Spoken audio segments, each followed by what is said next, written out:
Stewart, come on up.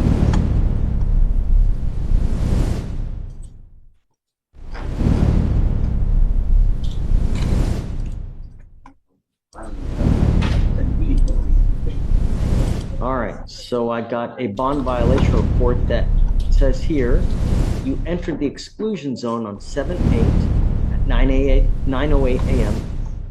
You left at 9:13, entered again at 3:57 a.m. There was a curfew in this case, was there not? Yes, and if you would, Judge, if you're anything like me, you have a tank of goodwill that can run empty. And you've given us more than we deserve in this case. Hurricane Beryl, this was the height of when Hurricane Beryl was coming through the neighborhood. Who in their right mind is supposed to be out in a hurricane at 4 in the morning? His power had gone out. He learned that his sister had a generator. And so that's where he was, that's the address. It's his sister's home where there was a generator that could provide some cool air. And that's what was happening in this case. But there's no excuse. He understands what his bond conditions was. Let me ask you this. Was he allowed to be at the house that he went to? Not according to his bond. I had nowhere to go. It's hot. So what? Everybody else in Houston still doesn't have power. 1 million people still don't have power. Still, to this very moment. And they're dealing with it.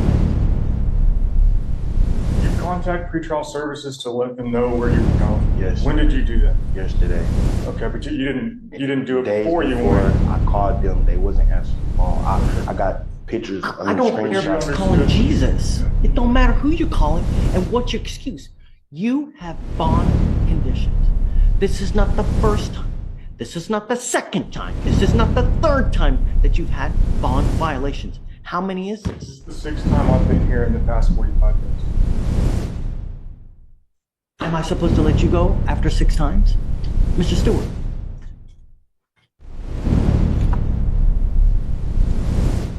To be fair, the first time was my first hearing, so that was just a regular court date. You know, we all have to deal with very stressful situations. We are all under, we all deal with the stress, and really 1 million people still, or I gotta imagine it's hopefully less now, I but still don't have lights. so many other people don't. Sure. But that doesn't give you the right to go where you're not supposed to go. And not only have I ordered you not to be out in the middle of the night, but the police and everybody else told you, stay at home. Don't go out in a hurricane. And yet, you go out.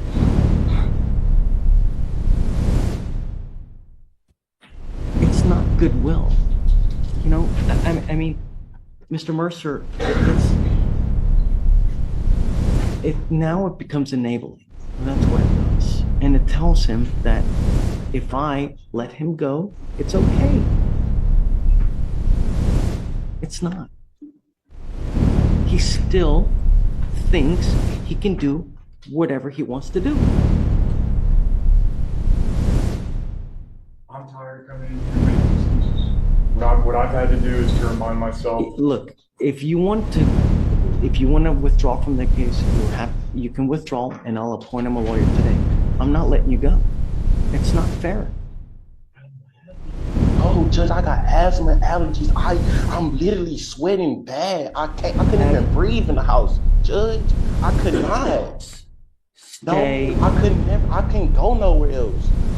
I'm steady. I'm looking for a job. I can't find a job. It's hard. Everything is hard for me. Like, literally everything is hard, you know that? Like, I didn't have power either. I don't have air conditioning.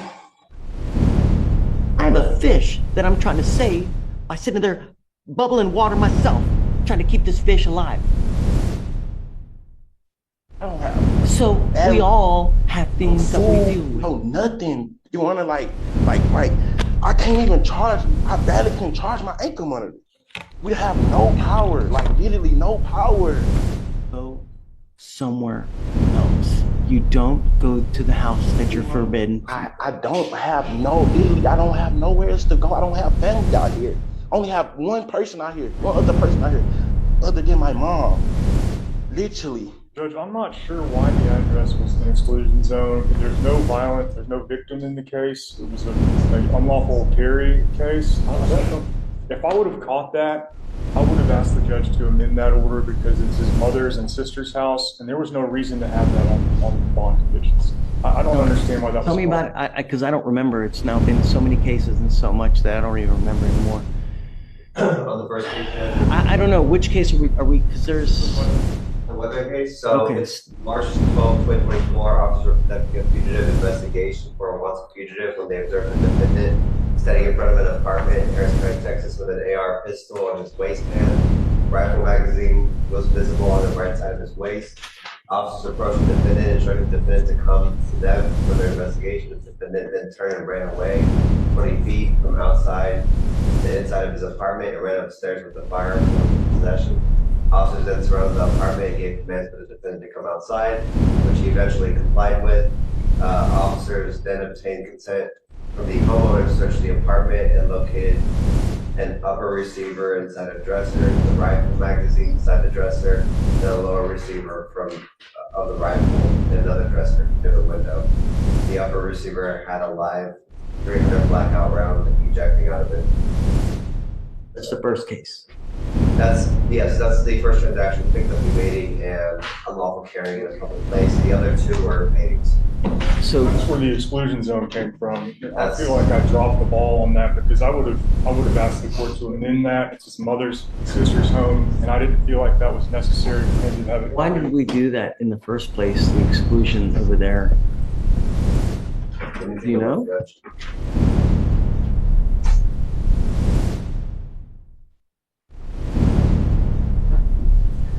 Judge, I don't believe it's something we requested because we didn't really rip anybody since there wasn't a victim in the case. But your mother and your sister said it? Yeah, it's my sister's name over there. Huh?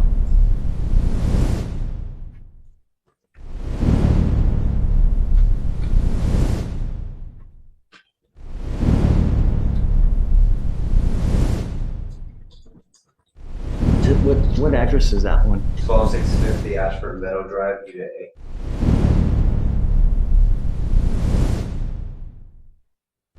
Says he shall not go to or within 500 feet of the 12600 Ashford Meadow Drive.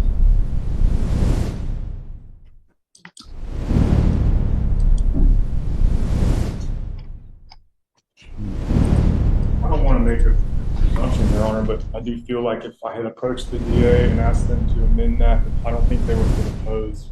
That's something that I should have done. And I'm with you. If I had done that. And Mr. Mercer, I'm with you, but he's still out at 4 in the morning.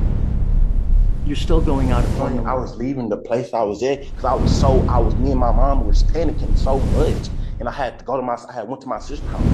You can ask my mom, you can call my sister, you can literally ask both of them. They'll tell you. Literally.